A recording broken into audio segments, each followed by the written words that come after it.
TV umpire to director, we have a player review. Can we rock and roll, please?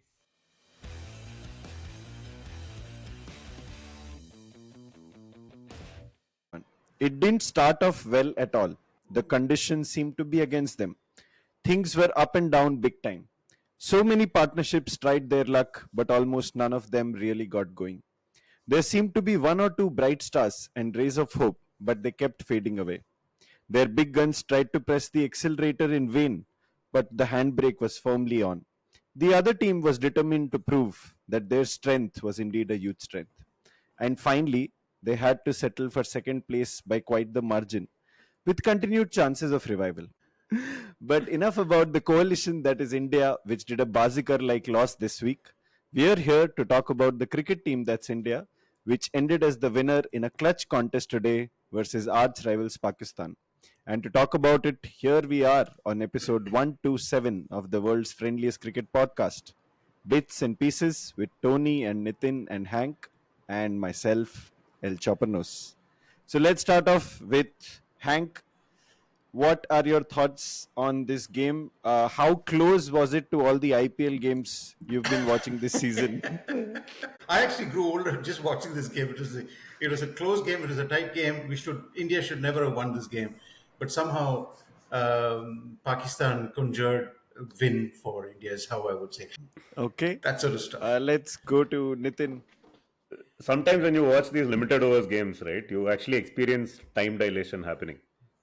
You think, okay, T20, it's fast, in 3 hours it'll get done and all of this. This match felt like it went on forever. And nothing seemed to happen during the match also. Runs were not getting scored. Wickets were falling to weird shots right through. And towards the end, Pakistan, I think the pressure of playing India in a big World Cup game and having already lost a game to USA, I think just added pressure on them. And they just didn't seem to know how to score those runs. It was great to see the way India bowled though. Really, everyone in that attack bowled like they've been practicing for this all the time, right? And there were very few mistakes, some great fielding, excellent catches. I think Sky took a great catch. There was a couple of other very good catches. Pant was sensational behind the stumps. Ticked a lot of boxes. They'd be very happy to take 2 points out of this game. Okay. Tony, you called it an unsatisfactory win. What's up with that? No, so let me take the election analogy a little forward, right? One sec, before Tony starts. Tony is extremely unsatisfied after this win. He told us on the WhatsApp group that he's unsatisfied. He even told us that he's fading away and falling asleep and said he won't come on the pod. But he was so unsatisfied that he refused to sleep, purchased some parota and beef that he was eating a few minutes back, and then came and joined the pod also. But yeah. Tell us, Tony, what beef do you have with the Indian win over? Before that, is there any leftover parota? So many layers. Anyway, but continuing the election analogy, right? Nitto, what you said, like this match went on forever and ever, pretty much like the Indian election, with nothing happening, right? Like and you had like no hope at any point thinking that this team will pip the evil opposition at some point in time, but towards the end, like things changed suddenly for some reason, right? This is the first week of the World Cup, and full couple of rounds of matches have happened, and I just want to say, like how the exit polls and experts like Prashant Kishore have been humbled, other Excel merchants of T20 cricket have been fully humbled, who've been saying that minimum 220 runs is needed for any T20 match, right? And so far in the World Cup, there's been only one 200 plus score, 201 scored by Australia, and which was comfortably defended by them, right? So death to Excel merchants and exit polls and mainstream media. We are here, the independent media, rescuing cricket from their clutches. And also, Chops, before I throw it back to you, here's the interesting thing which brings it a full circle, right? This is episode 127. And way back in 2006, December 1st, when India played its first ever T20 international, it was set a target of 127 by South Africa. South Africa scored 126 for 9, and India ended up with 127, which brings us to 127 Chops. Take it away. Superb. Beautiful. Man of the match, Dinesh Karthik. Mad. Yeah, okay. Oh, that would have been nice if. Oh, but was Karthik keeping in that match? No, right? Dhoni. See, is Yeah, it with a Karthik six? No, took yeah. that blinder at That was not in that Delhi. match. Yeah, No, you're confusing everything. World That Cup, was in the World World Cup Cup. 2007. Yeah. Yeah, yeah. I thought it was a very odd sort of match. Something that we have certainly not come to expect from T20s. With the pitch conditions, etc., rain breaks, this that. Outfield was terrible. But yeah, I mean, India pulled off a victory from nowhere. Really, the bowling was superb, man. Bumrah is finding rich vein of form yet again. Really thought that he'd used up all of his genius or most of his genius during the IPL, but what a superb bowler, man. I thought Yeah, everyone in the Indian attack bowled well, no? And even the Pakistan bowlers. I think all bowlers had a good time today. There was enough in this pitch for all kinds of bowlers. Yeah. This guy, Akshar Patel, bowled 6 consecutive balls to Imad Wasim that he was not able to connect with and all, right?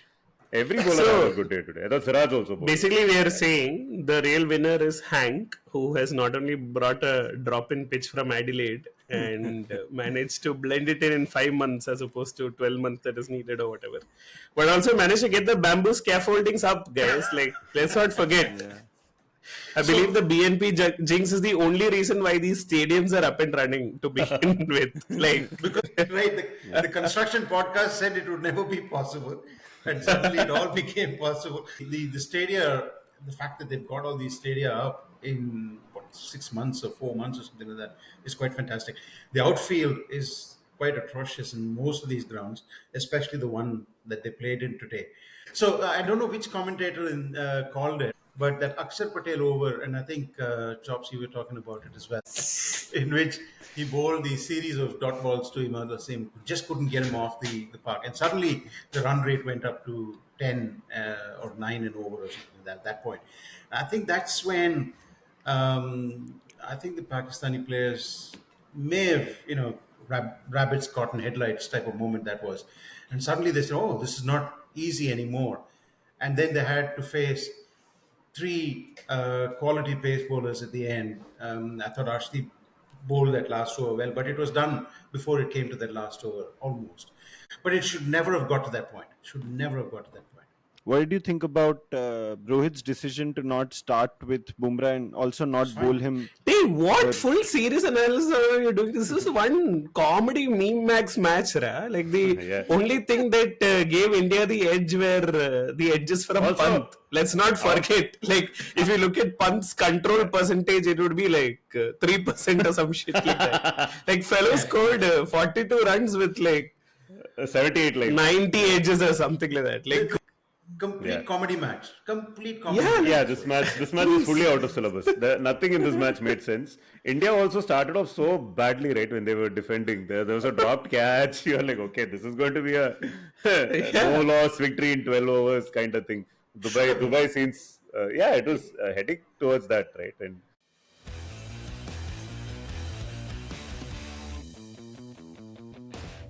this entire World Cup, right, has sort of been out of syllabus, if you think about it. yeah, I like how you're preemptively defending New Zealand, who had They came for New Zealand. They only played one match, but they lost to Afghanistan, right? So New Zealand is that team which prepared very well for maths exam and came to English paper and then didn't know anything. Shakespeare is the question, so no idea.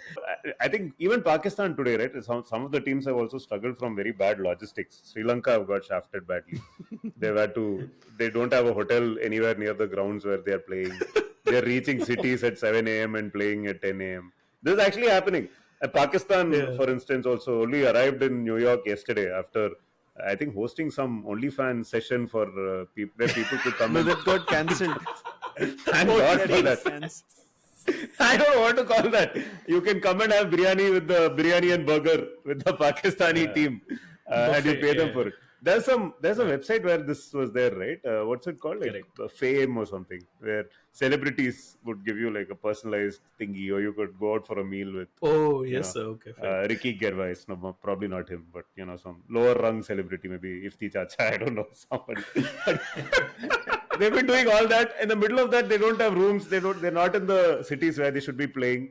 the cities where the matches are happening, only the ICC can do this, guys. They prepare the pitch in a different continent and ship it into a stadium that was built in the last 2 months. Completely different weather. They hope that pitch will hold up and all of that. They don't have any match to test the pitch before a World Cup. Yeah. And then what do they do during the World Cup? They host 8 matches in 10 days on that pitch. Like, you can't make any of this up. But you can, because on top of that, ICC are also pricing the tickets at $27,000 to come and watch these matches, and nobody has that much money. Hello, is this like some like some 3D idea to try and find out who has black money in the US? The answer: nobody. Nobody has $27,000 to come. And I've been asking this on the last 3-4 bits and pieces, right? Like, who really asked for the World Cup to be here, right? Like, what is the motivation? Like, we have to find how far the Los rabbit Angeles hole Olympics, goes. no? Exactly. You know how far Los Angeles is from New York. Like, who cares? You know how far Los Angeles from New York? It is as far as Adelaide, where the pitches came from. There are 7 time zones between Los Angeles and New York. It makes no sense to have a World Cup in New York if you want to attract the Los Angeles audience. What the athlete curator should have done, right? He should have said, we're preparing the pitch over here. May as well bloody play the World Cup here itself. Move it over here. It's going to be easier in some sense. Just roll it out from the car park to the pitch and be done with it. But but the tournament is now going to move south, right? I think India is going to play remaining games in Florida or something like that, if I'm not mistaken. I don't know how many of New York's 8 games are done, but eventually, yes, it is I think the first phase of the tournament, New York will be done, or it's not even New York, whatever that place is, Nassau County will be done with its games. Every now and then they show us that, the aerial view where Manhattan is in the distance. You can see I can see some buildings there. You can see a lot of trees between this ground and New York.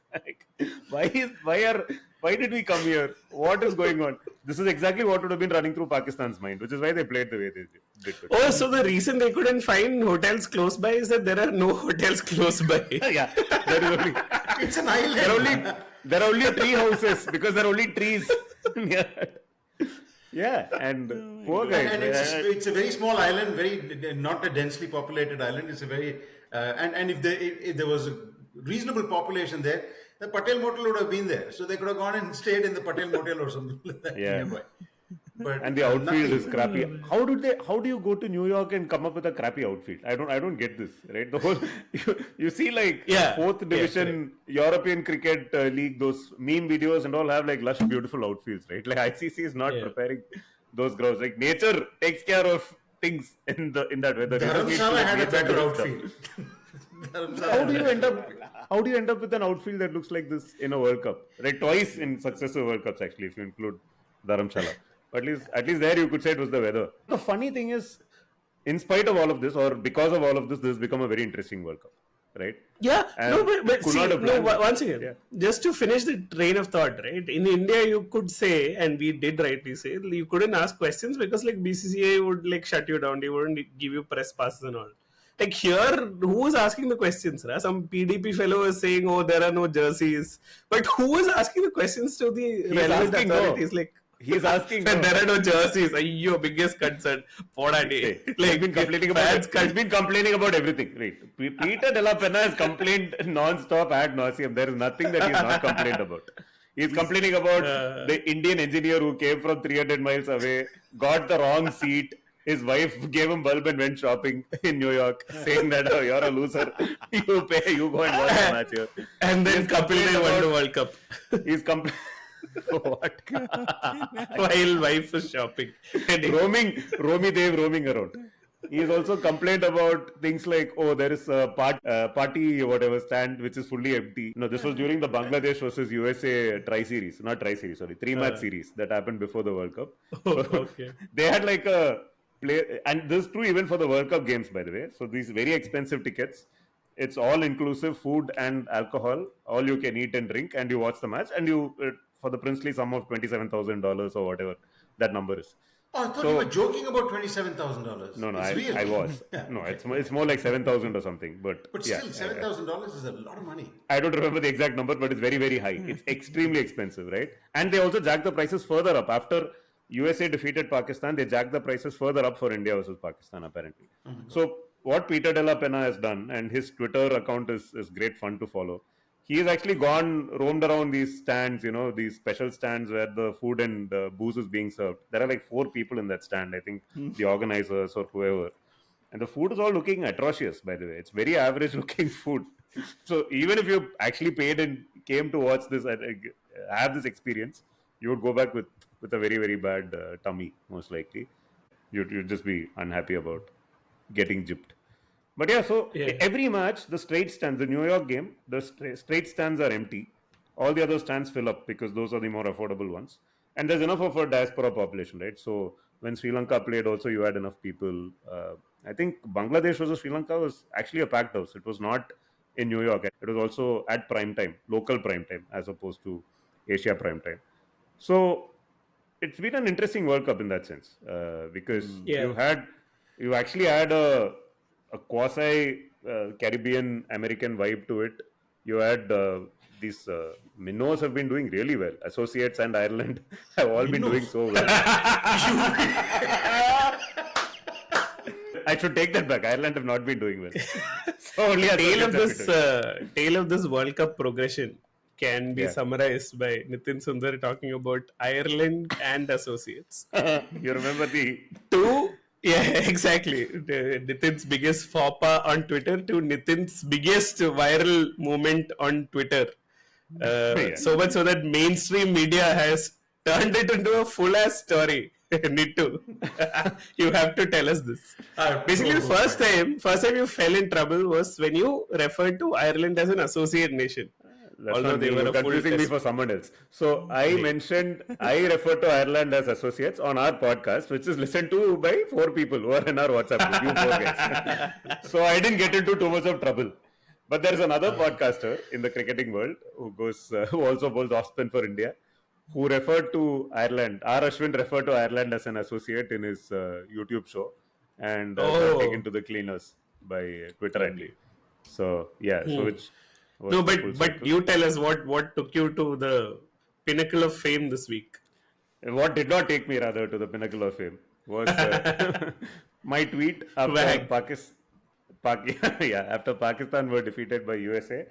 I tweeted that Pakistan have lost to India H1B, which is of course a joke on the visa status of a lot of the immigrants who go to Indian immigrants who land up in the US. When I posted this, by the way, I had no idea what visas those guys were on. I believe that they're all actually citizens of USA and they're not on like migrant visas anymore. But apparently it emerges some of them are on H1B visas. I don't know how they're eligible to play for USA with, H1B visas. But one of the things I must say, Nitin, I've received 4 copies of that tweet in different WhatsApp groups. So even I have. Completely viral. Oh, you too. Yeah, I know the line is viral. I'm not viral. That is the sad part. Everyone from Shashi Tharoor to I don't know, some article who called you a wag. How does that? Shaz and Wag show. Yeah, but let's talk about the World Cup at large. I think Tony. Until now, what were we talking about, right? Once again, Nittu. Day. You made me question my memory, waste fellow. I said on Twitter, no? I thought I said on our pod only. No, I think you said it on the pod also once. Can you see? Nice. When was this? This was the last T20 World Cup. This was the last T20 World Cup. Yeah. To put clarification, PS Ireland isn't an associate, and that was genuine mistake from my side. Clarifying for our audio listeners, so it emerges. So Tony's secret superpower is that he can Google and bring out he can ferret out anything from the internet within a matter of seconds. And what he has just done is pulled out an old tweet of mine from the last T20 World Cup, where Ireland defeated England. Unfortunately, was not enough to knock England out of that World Cup, which they eventually went on to win. But I refer to Ireland as associates, which was completely a mistake, very much like Ashwin. In my defense, this was a whole 2 years back. And Ashwin has had 2 more years of Ireland existing as associates. Evidence and seeing for me to ignore. Yeah. In my defense, I'm sure Ireland have played a couple more test matches in that period. In what is it, Malahide, where England goes once a year and tulps them. Yeah.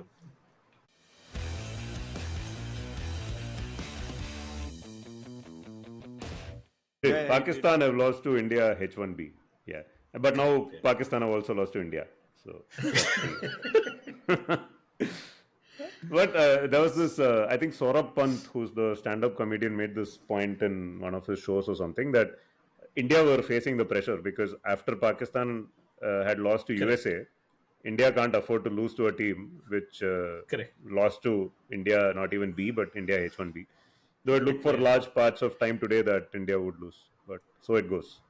This really is the first World Cup where the weak teams have been allowed to play, right, in the actual group stage, and not just as a Hang on, so you pre-tournament talk about qualification. unexpected results. Which are the unexpected results other than Pakistan and USA? Now you have to check. Sri Lanka lost to somebody. Scotland, England got rained out. Got rained out. Afghanistan defeated New Zealand. That was expected only. When Scotland play England, you expect rain. That's not an unexpected result. So the best part was that after USA versus Pakistan, right? There was a press conference, and someone in the press was asking Babar Azam, like, do you consider this an upset? And he did. In fairness, he didn't hear the question properly. He asked his team manager or whatever, and he responded saying, do you think this is an upset? He said, yeah, I am upset. So, that is the same thing with Afghanistan versus New Zealand. You all might be upset, but that was just par for the course. Man. What Canada defeated Ireland, which is technically an upset as well, though it involves. I mean, dude, given that Ireland is not an associate nation, yeah. If an associate defeats a full member, it is an upset, man. Come on. Okay, fair enough. So you had one result of that sort. Dude, Netherlands nearly beat South Africa. Nearly. Yeah.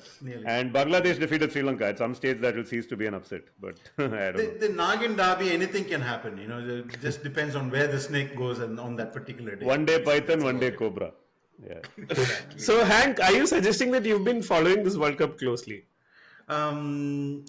No, I've not been following it closely, but I've been watching the highlights package every day on every match. I can't stay up midnight. It starts midnight in Australia and then finishes at 5 a.m. So I just can't. Yeah. That's the other beauty about this World Cup, right? The timings of the matches. There is, regardless of which part of the world you are in, because that's the way time works. There are matches that are separated by 12 hours. So match one happens at X time, and then exactly 12 hours later, there's another match that happens in the night. Yeah, I think one of these days, New Zealand got beaten super early in the morning. Then Bangladesh beat Sri Lanka in like mid-morning. And then late evening, South Africa just about managed to beat 3 matches in one day. Netherlands. And it's also there were 4. Then there was England versus Australia also. Correct, exactly. Oh, wow. Yeah, depending on which time zone you're, and Cricinfo and other websites have been completely confused by this. So if you go and look at their schedules, it'll say today's matches and it'll say tomorrow 1 a.m. Like, hey, make up your mind whether it's today or tomorrow. Product managers across the cricketing website world are screwed by this as well. But yeah, Beautiful. Nice. So let's come back to today's game. What do you think of India's team as it stands? Saying this forever, amazing team, the best team. Like in hindsight, thing about this team was a throwaway quote which I think Rohit mentioned yesterday, and I read it somewhere. He said the only thing certain about our 11 is the openers. And these two openers in their lifetime have not opened together. They randomly showed up here and said, "Now we are the openers." And they're like, No, but in hindsight, these are not 200 pitches. No, these are like if you can get 150, you're in with a amazing chance. So Rohit and Kohli are like tanker. They should call KL Rahul. They should call Cheteshwar Pujara. This and all should be happening. Like. And Shivam Dubey is in this team for what joy, I don't know. But anyway, he's there as an all-rounder, I guess. He can bowl a few overs. Never bowled a single ball in the tournament. He can't bowl, can't bat, can't field. So that's the all-rounder. can't move his feet only. Then yeah. So, but yeah, hindsight looks like a good team because of the conditions. Obviously, all of us expected some of the younger guns who did well in the IPL to be given a chance, but this has turned out to be pretty okay. I think barring that one change that I think Tony was going for, which was Kuldeep, who would have been a real handful on this pitch for sure. I think the team selection has also been okay, except that In fact, The cute face of Sanju hasn't showed up yet. Yeah. in fact, the nature of these pitches, right? The fact that ball is gripping and turning actually makes Akshar and Jadeja, both of them, far better bowlers than they would have been on normal T20 pitches. So actually, it becomes tougher for Kuldeep to come into the team now because Right, and my broader you will point play is Akshar that- and Jadeja for their Hey, back. remember how in that press conference, Rohit and Agarkar press conference, Rohit said that, 4 spinners, I'll tell you once we land I'll there. tell you once we go to World US. Cup is far away. Yeah. Full swag now. But do you actually see? He's Kuldeep the Chahal- Yogendra Yadav of the T20 World Cup.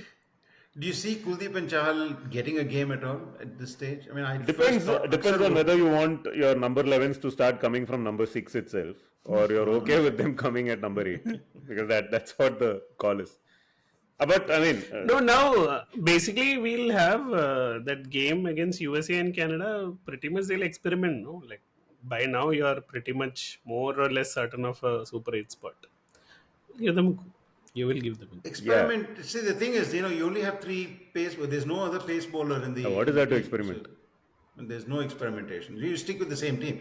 The moment you play these 3 pace bowlers, you have to play Akshar and Jadeja because otherwise. Why do you have I to would play? definitely- I would say you don't have to play 3 pace bowlers. Yeah, I will would actually say definitely they give should give Pant a break before the next stage of the tournament, because he's also scored runs. I agree. I vehemently agree. But it's a no-win situation for Sanju. He'll come and score, bash Minnos and go, and then he becomes a new KL Rahul. That's not what you want. Nice. Definitely give Kuldeep a go in one of these games. Much more than Chahal. Sure, but yeah, what's the point? Anyway. Yes, enough about India, man. Like, we are not Star Sports. Why are we talking about India like all the time? It's okay, done. Yeah, they'll play the Super 8s next. And the Super 8s also looks very strange. You're going to have some very strange teams make it through to the Super 8s. Chance that. Why very strange teams? Who's making it? Oh, the Super USA. 8s are actually set, right? There is this whole chart which has been Ah, prepared. no, but that is only the order is set. No, the order Which is means set. if But Pakistan from and that India- chart, you can yeah. also see. Let me actually find. USA, Because New Zealand is not going to go through, right? They're in a lot of shit now. may not go through. Park also might be in trouble. Yeah. Okay, so in Group A, India and USA most likely to go through now, right? In Group B, Australia will go through. Scotland currently are on 5 points, by the way. They also won today. So they could end up going. Of course, if England beat Namibia and Oman, you might expect them to go through, but it could come down to net run rate. One So second, see, I'll bring so India, USA, potentially Scotland, Australia, Afghanistan, West Indies, okay, because New Zealand is not going to go through from that group, and South Africa, Bangladesh, because Sri Lanka is not going to go through from the 4th group. These are potentially the teams that are going to qualify. Or if the top 2 teams from each of these groups had actually qualified, India, Australia, New Zealand, and Sri Lanka would be in one group. Pakistan, England, West Indies, and South Africa would be in the other Super 8s group. But this is not going to happen, Correct. right? Because these teams are not going to go through in this order. Yeah, so if you look at this, right, in Group A, Pakistan potentially are going to get replaced by USA, right? England could get replaced by Scotland. So what would happen is Scotland would become B1 if they manage to finish ahead of England. Australia won't become B1. Australia is set as B2. Oh, okay, Yes. okay. Interesting. Okay. So with then okay. The seeding doesn't matter at all. Yeah, it doesn't matter. So if a team gets knocked out, the other team. So what if will it take was their spot. Namibia and Scotland? No, for the top 2 teams in each group, they are already fixed. Because their fixtures, their predicted fixtures have already been assigned, assuming that they will make it. So their order will not get messed up, right? For instance, you want India versus Australia if it happens to happen on a certain day in a certain venue. That's already. No, been I pre-programmed. understand, but I'm saying, what if instead of England and Australia, Namibia and Scotland make it? Then who was B1, who was B2? Why are you so interested in knowing this? I think it is Namibia and Scotland, but it is irrelevant. So let's and also unlikely to happen. So Cool. Thank you. Cool. So you could have USA and Scotland potentially in the same group in Super 8s, playing against West Indies and South Africa. And in the other group, you could have India, Australia, Afghanistan, and Bangladesh. So yeah, imagine Afghanistan and Bangladesh in the Super 8s, right? Okay. But anyway, so basically England, New Zealand are in trouble. Yeah. And Pakistan are in trouble. England, New Zealand, Pakistan are not in trouble. in Pakistan are done. I think even by Pakistan standards, I don't think they Nizam. can come back from here. How will they come back from here? USA are through. Why? USA and India are through. No, You- US has to lose sorry, US has to. Ireland and India have to beat US. That's it. Pak still have a good chance here. They Can they Sri Lanka- just need to win both matches, and USA Right. shouldn't win another match. That's it. All associate nations are minnows, but not all minnows are associate nations. No, but then. But after that, there'll be net run rate, no, Tony? Sorry. They just There'll have be to net beat them run really rate, well. right? If what you Of said course, happened. yeah. USA have a positive net run rate. Pak and net run rate, RCB and net run rate. This has always been like, come on, like. Pakistan have never qualified. Oh, actually they did. But Pakistan usually qualify because Netherlands beat South Africa when everybody was sleeping. Some random shit like that. Royal of Vandermeer gives them a ticket. Something to like the that. semis. Yeah. Anyway. Yeah. Which is what happened last time. So what are the upcoming games, guys? There is Bangladesh versus South Africa and a bunch Which of is shit happening games. today, tomorrow, day after. Depending on your mileage may vary depending on when you are listening to this. In fact, when we produce this and put this out also. The next interesting game is on Thursday when West Indies and New Zealand play. And it'll be interesting No, to see. Pak is playing again on Tuesday. No, now all of Pakistan games Canada. are interesting. I think Pakistan is playing. Pakistan Canada is, I think, Tuesday. And when is New York getting done? And what is happening in West Indies? What is Matches are happening? going on in West Indies. So, by the way, the games in Oh, West Indies Lauderhill. have been very good because the games, at least the ones happening in the night, West Indies local time night. Australia. England, Australia had wonderful, Guyana. some very nice music, but also Bangladesh, Sri Lanka had wonderful music happening in the background. Yeah, both of these were in the West Indies. Okay, flash quiz, guys. It's been the very first episode of the World Cup, but already as we record at 2:20 a.m. on 10th June IST, one team has already been eliminated. Which one? Papua. No, Oman. that's right. Oman Chips have been eliminated. Fallen. They've lost 3 games, and Scotland are sitting pretty at the top of that Group B with 5 points. It's not a good omen for England because of this. So England now have to beat Oman and Namibia basically. They And can then still they will make be it. tied with Scotland, who are Scotland. sitting in a very good place on net run rate already. Of course. And Namibia is not a easy team to beat. Pushover. David Visa and others. Yeah, Burger. Scotland still has to play Australia and Yeah. Australia. That's it. Yeah. And Australia might do England a favor by not thrashing Scotland on purpose. Oh, Yeah, they are already on plus 2.164, man. Yeah. England, Good run England rate. are in trouble. Good. England are in Big trouble. Okay. I think New Zealand will still make it. They've lost one game. No chance. Tony, Yeah, New please tell Zealand us. could still make it. Tony, but tell us about New Zealand. You've been itching for this.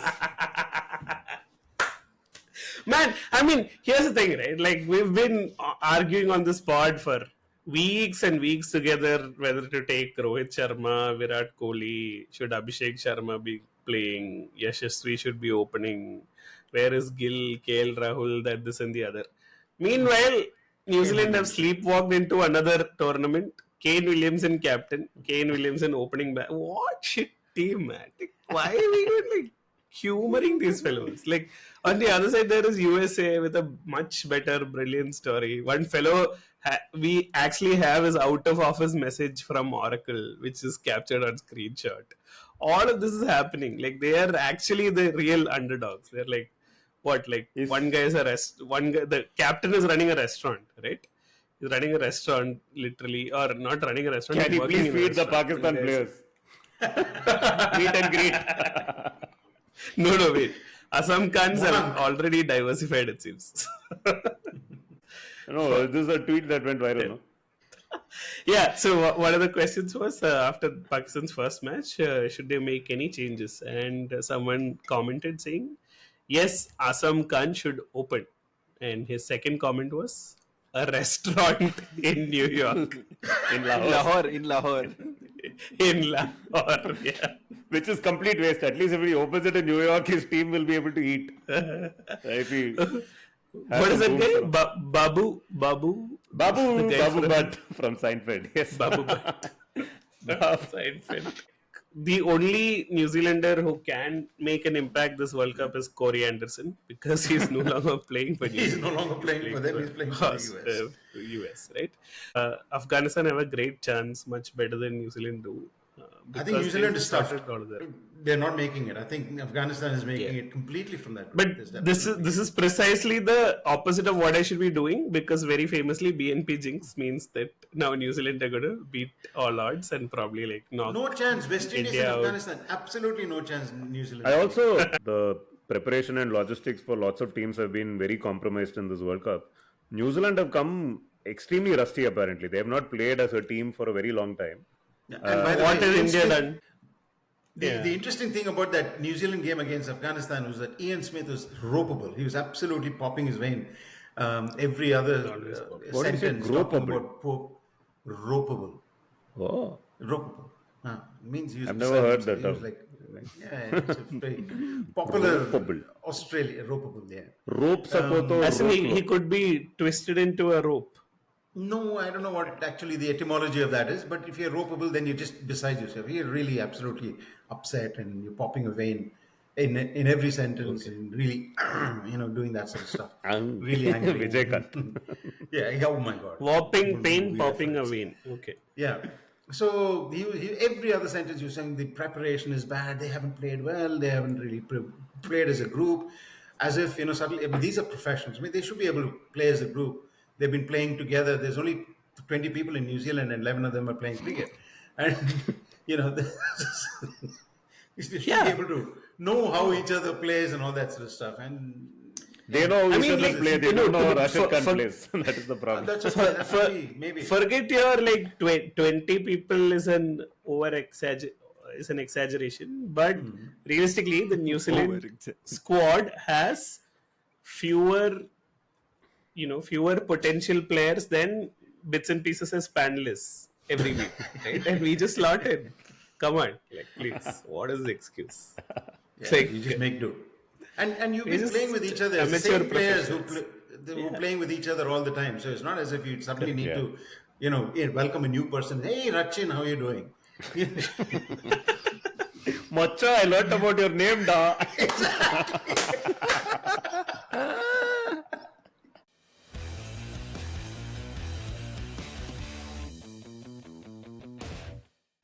No, let's also talk about this New York pitch, guys. Apparently, do you guys remember the first match of this World Cup, Sri Lanka versus South Africa, which was Sri Lanka was Hey, wait, absolute it was not dog shit. USA That versus was not the Canada. first match. Sorry. USA versus Canada.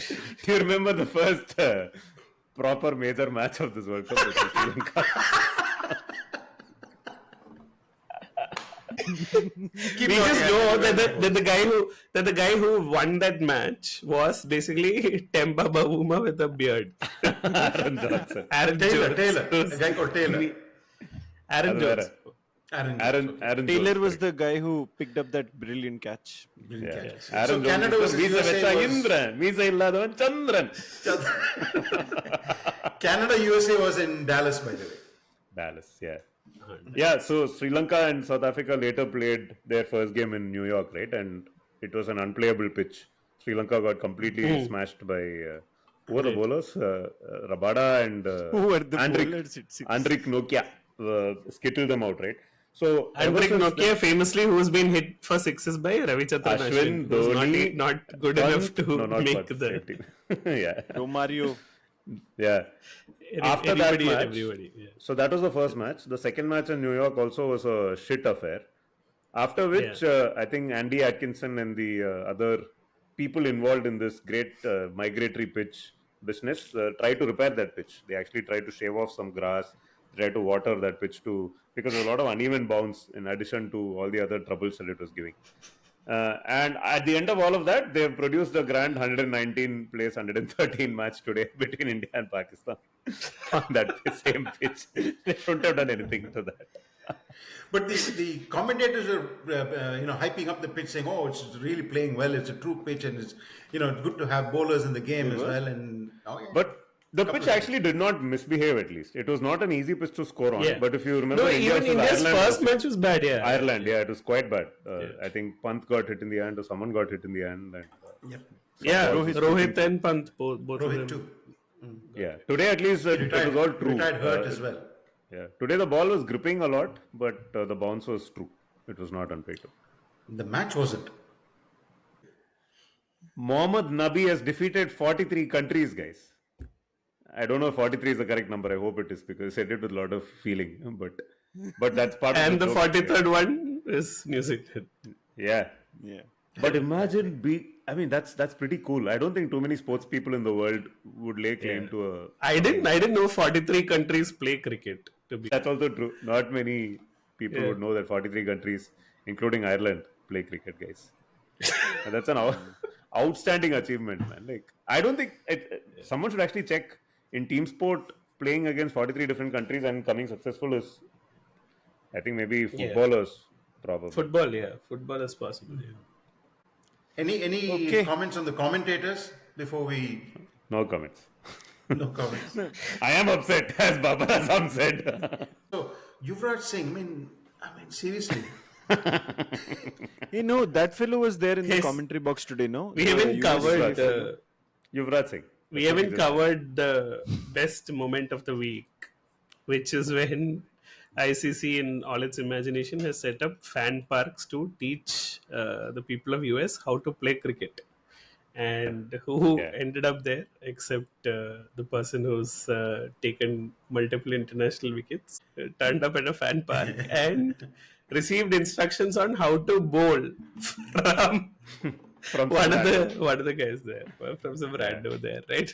And he played along, and which is beautiful and all sweet. of that. And so sweet. Yeah. And not just the fact that he best played part along, is- but the way he played along, right? He wasn't there was no nudge, you wink, could wink. bounce the ball. Yeah, he was Put like, the oh, clip. you Insert can clip here. Yeah. bounce. And I think Yeah. there Oh, was I this, have to bounce up. Correct. there Exactly. was this tweet which said that, giving chances to new people in. No, so next day he turned up for the pitch report, and one guy basically tweeted saying, "I am all for seeing new faces in cricket, but are we really taking a pitch report from a guy who just learned how to bowl from a net bowler yesterday in a fan park?" Yeah. So, that was beautiful. Yeah, so the Cricket World Cup in the US cannot be watched on television there. You will have to take a Willow TV subscription. And this is a catch-22 because the only people who know about Willow TV are Desis who live in the US because they have been trying to watch the thing. But explain this to me. apparently Are some they of getting these- baseball commentate? Are there baseball commentators doing commentary along with? There's only Jomboy, and I don't know what Jomboy is. Who's that? I think I John don't Boy know where was he's. in the commentary panel today, no? US He's audiences. actually a baseball commentator and a YouTuber. Okay. So, and they've roped him in. But he's been doing commentary throughout the World Cup, not just today. Oh, only him. He's the one guy. Correct. Yeah, that's what I'm asking. Yeah.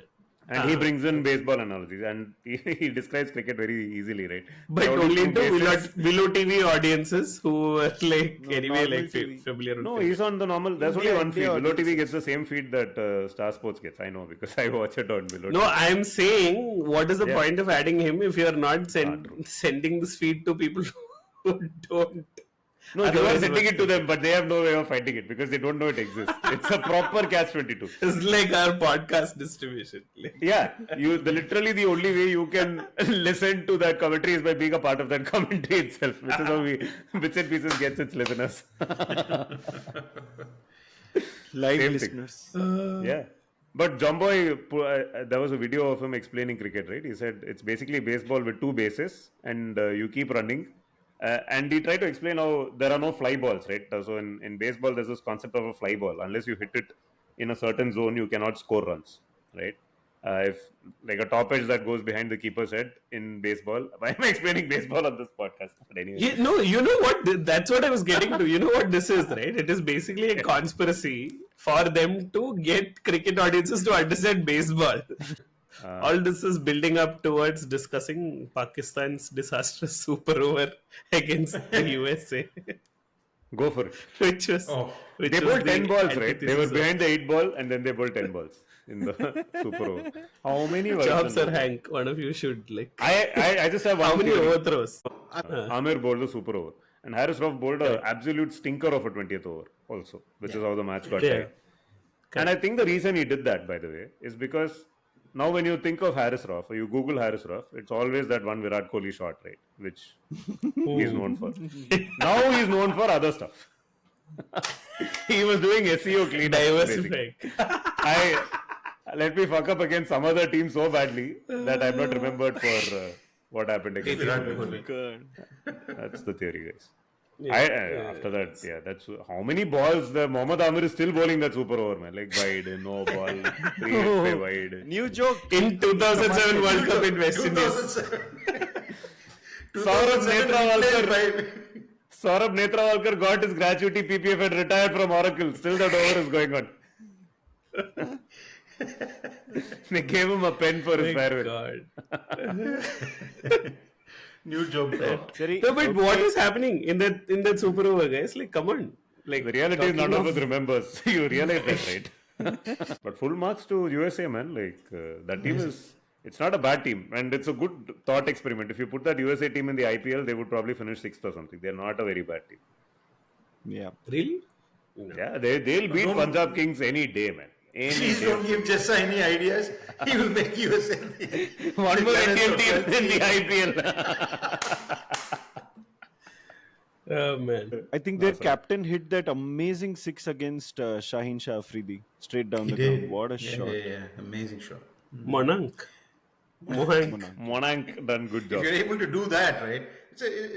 I like the team. It's actually a good team. There's a left hand Harmeet Singh or something like that, and he has a bit of a India startup under before he 19. bowls. Oh, is that right? He was wrongly implicated in some betting corruption thingy and then got cleared. Oh, it's Same like that Srisant Punjab one. guy. Srisant one. Chandila, Srisant and Harmeet. Oh, he was in that group. No, he was fixing was this guy only, no? No, I don't think so. Harmeet Singh, USA, fixing. Oh yeah, Rajasthan Royals. Wow, he was in the 2013 spot fixing controversy, guys, and then he went to the US. He was subsequently investigated but cleared of any wrongdoing. A bookie had alleged that he had tried to get Harmeet involved, but didn't strike a deal as the player was too young. How can you get into trouble for this? A bookie said, I was trying to get him involved but didn't strike a deal because young. For that, you will go and investigate him. What, Rade? Yeah, that fell only. Well played. Yeah. Choppy. No, but even Saurabh was in the Indian under-19 team, right? Saurabh played with Saurabh, Manish Pandey and others. That team Saurabh didn't was win in the India under 19 team, yes. Didn't realize Netrawalkar has played with all the Bombay guys. Surya and Rohit and everyone. Yeah. Good on him. Good on them. But as I think Tony said, with H1B, how can you be playing for the country if you don't even have a proper visa for the country? So what you mean is not citizen. It's a work visa, so it's not Visa you're not a over- citizen of the country. It's not. You're not. Visa is their How do you MasterCard, ra. This reminds me of one of Sidon's greatest pieces, which was about Sultan Zarawani facing Oh, right. Alan Donald. Sultan Zarawani was the only local Emirati in the UAE team. And he said the other fielders in that team, other players in the team were like entry immigrant visa number 348 was standing at first slip. That was a good one. Okay, to round up, guys, who do you think will win this World Cup? So the Super 8 is Our favorite A1, hobby. B2, West Indies. West Indies versus Afghanistan. West Indies wins it. I don't even think that's possible. Actually, the final it's possible, I think. No, it's possible. They will be in the same Super 8s group, so they could That be doesn't matter, no. in different Yeah. Doesn't semifinals. matter. You could end up. Yeah. I'm Chops. hoping for an Afghanistan win, but I think it'll be Australia. Oh, if you're all giving random answers, I'll go for USA, guys. What the fuck? What random? This is. Tony rounded up with New Zealand. Afghanistan is very Afghanistan is very possible. No, Okay, but let verily me possible. start. What verily possible? Hello, like what? Yeah. The fellows can't clear the boundary. Yeah, you're allowed to make only one prediction. So I'll say it's an Australia-India final and India win, actually. And like Rohit and Kohli actually do honors. Honors is on honors. Yeah, this will be like Mahila and Sangha in 2014 T20 World Cup. Because they spent their entire careers playing lots of finals, didn't win anything until they won that final thing, and then they both said, okay, we are done. Oh, Dravid gets a winning send-off. Nice. Yeah, okay. It's not happening. India is not winning this, in my view. Not with this team. West Indies, West Afghanistan Indies. final. India, West Indies, India, Afghanistan, according to Chops. And Nitin. is the USA, man. This time for USA. Donald Trump is winning. Make America great again. In cricket as well. Let's do it. Come on. Uncle Sam is coming for you. Okay. So that's all from us on episode 127 of the Bits and Pieces podcast. Hope you've enjoyed listening to us. Please tell your friends and family about us. Please give us 5 stars on whichever platform you listen to us on. Till we come back on episode 128. It's goodbye from Tony and Nitin and Hank and me. Say bye, guys. Bye-bye. Bye. Bye. Bye. Bye.